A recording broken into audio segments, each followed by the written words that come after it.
মেয়ের বিয়ে দেবেন। ছেলে কি করে? ভাইজান, সরকারি চাকরি করা ছেলে আছে, মালটা আবার মাঝে মাঝে বসে মতে, সেই মাল কি চলবে? তো আমার মুখি মতে মুতুক, এই মাল লাগবে। কখনো কখনো দেড়পুটিয়া মাদানি বাচ্চা আর মেহফিলে বসতে আবার গাঁজাও খায়। আমার সাঙ্গ পাঙ্গকে একটু জিজ্ঞাসা করে নাও, চলবে কি চলবে না। হ্যাঁ না না বলো, হ্যাঁ না না বলো, হ্যাঁ না না বলো।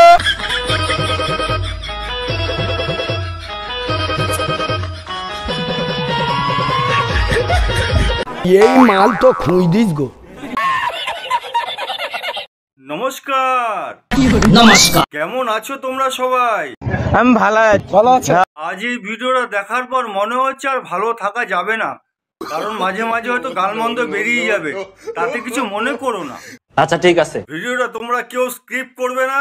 বাংলাদেশের ঘন্টা হুজুর, গাঞ্জাকর হুজুর আর দেড়পুটিয়া মালটাকে নিয়ে আজকে রোজ করবো। তাহলে আর বেশি দেরি না করে ভিডিওটা শুরু করে দিই। আর সাউনিদিকে বলে একটু হালকা করে ইন্ট্রোটা লাগিয়ে দিই। সাউনিদি ঠিক ঠিক ঠিক বলেছেন। ছোট লোক একখানা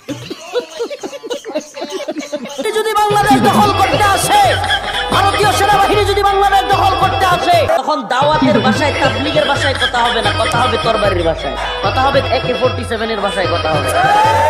রাজি আছেন ইনশাআল্লাহ? এ মাদানির বাচ্চা, তুই রাজি আসস তো? তুই ধর্মীয় জনসভায় বসা, মেহফিলে বসা, তুই বাংলাদেশের সাধারণ মানুষদের তুই উস্কাতেছিস স্কিল লেগা। তুই কি বাসটা আচলা নিবি নাকি ছোলা নিবি? Relax, see you not for my. সেটা ক আগে, হে বুঝা রেডি করুম। আর ওদিকে ওই দেখ তোর জন্য কি তৈরি করে রাখছে, কি দিতেছে দেখ, ওই দেখ।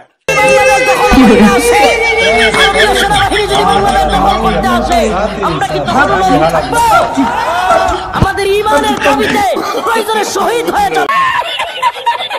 প্রয়োজনে ইন্ডিয়া বিশ্বের মানচিত্র থেকে ইন্ডিয়াকে পরিবর্তন করা হবে। প্রয়োজনে ইন্ডিয়াকে পৃথিবীর ম্যাপ থেকে মুসলিম রাষ্ট্র হিসাবে গ্রহণ করা হবে।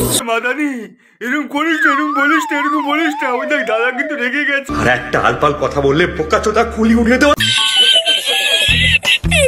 ইন্ডিয়ার লাল কেল্লার উপরে দিল্লির ক্ষমতার মস্তদে কালেমার পতাকা পতপাত করে উড়বে। এই শুয়োরের বাচ্চা।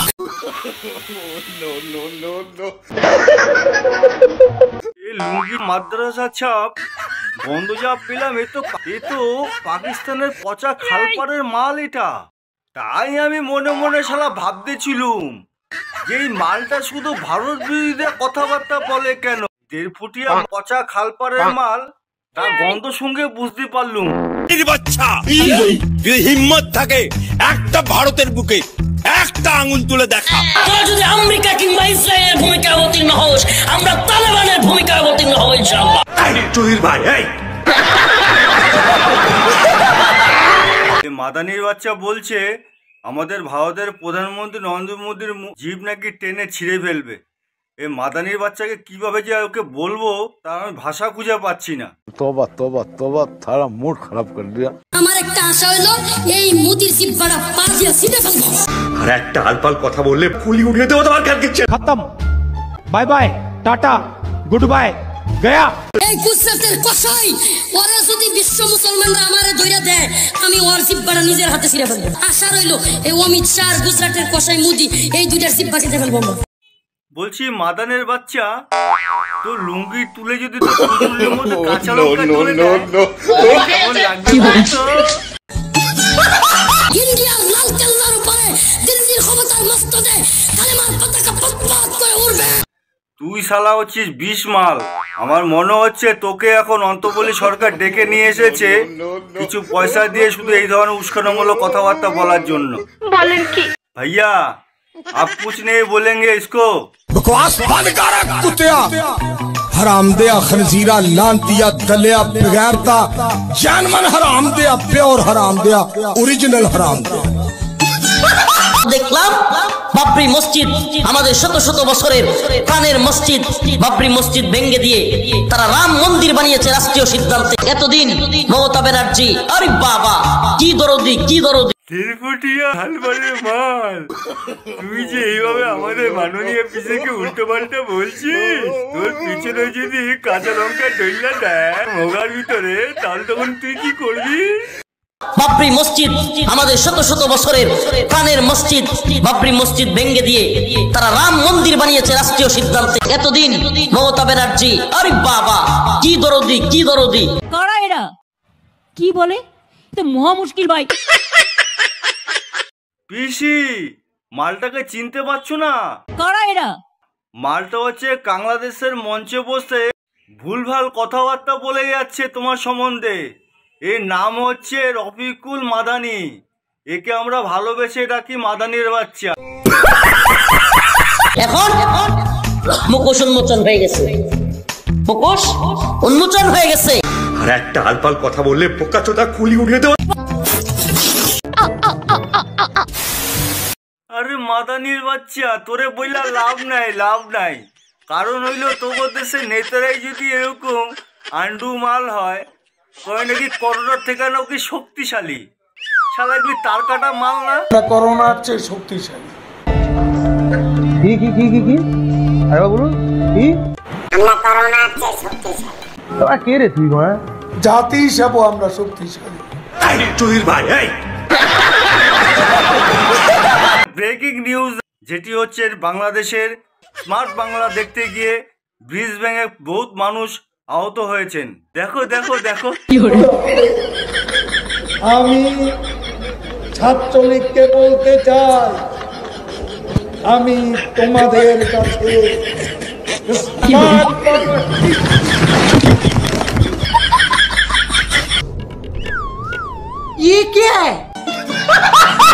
স্মার্ট বাংলা দেখতে গেছিল, ব্রিজ থেকে পড়ে যাওয়ায় গলার ভিতরে জিভটা আটকে গেছে। তাই এনারা তো সিদ্ধান্ত নিয়েছে কলকাতা চিকিৎসা করাতে আসবে না, তাই এখন হুজুরের কাছে গেছে জিভটাকে বের করার জন্য। দেখো দেখো দেখো।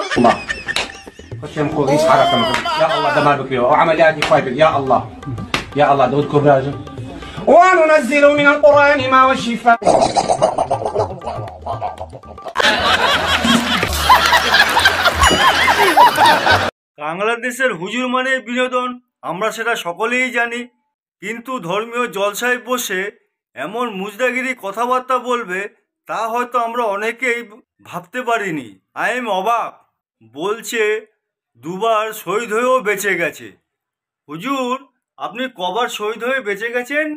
দুইবার শহীদ হইলাম, আবার জিন্দা হয়ে গেছি। জাইল পড়ছে আধা মাইল দূরে, পড়ার সাথে সাথে মাটি এমন ভাবে উপরের দিকে উঠছে, আর পড়ার পরে আমাদের উপরে 17 ফুট মাটি, 17 ফুট মাটির নিচে। হুজুর, যখন মাটি সরাইতে সরাইতে টানটা লাগছিল, সে টানটা আপনার কি টুনটুনিতে গিয়ে টানটা পড়ছিল, নাকি অন্য কোথাও ধরে টানটা ছিল? 2.5 ঘন্টা চলে গেল, মাটি সরাইতেছে, মাটি সরাইতেছে, সরাইতে সরাইতে যখন টান দিছে, আমি বললাম কি সমস্যা, টান দাও কেন? শহীদ হয়ে গেলেন না? কই শহীদের রক্ত কোথায়? শহীদ হই নাই, শহীদ হই নাই। হুজুর, আমি যখন যেখান দিয়ে হাঁটি না, মোটামুটি 1-2 কিলোমিটার ভূমিকম্প না কাঁপতে থাকে। আবার আরেক যুদ্ধে চলে গেলাম, যুদ্ধ করতে করতে একটা মিসাইল, এটা ছোট মিসাইল, 21 কিলোমিটার রেঞ্জ, 122 বলে, মিসাইলটা সামনে পড়ছে, দেখলাম, দেখার সাথে সাথে কালমা পড়ে ফেলছি, শুয়ে গেছি, শহীদ হয়ে যাব, দোয়া দরুদ পড়তেছি। 5 মিনিট পরে দিই, কিন্তু মিসাইল ফুটে না, ফুটলো না গা, মিসাইল ফুটে না, এমন রাগ উঠছে, দিছি লাতি, ফুরুস লাগা, লাতির লগে বুটজুতা চলে গেছে, মিসাইল ফুটে না। আচ্ছা, আপনি বলে গেকা। আবে সালে, সেই দিন ইয়াকিন হয়ে গেল, সেই দিন আল্লাহর কোরআনের উপরে বিশ্বাস হয়ে গেল। পৃথিবীর পুরো অস্ত্র শস্ত্র মিসাইল তোমার হায়াত থাকবে, তোমাকে মারতে পারবে না, পারবে না, পারবে না। কি কি কি কি কি আরে বলুন।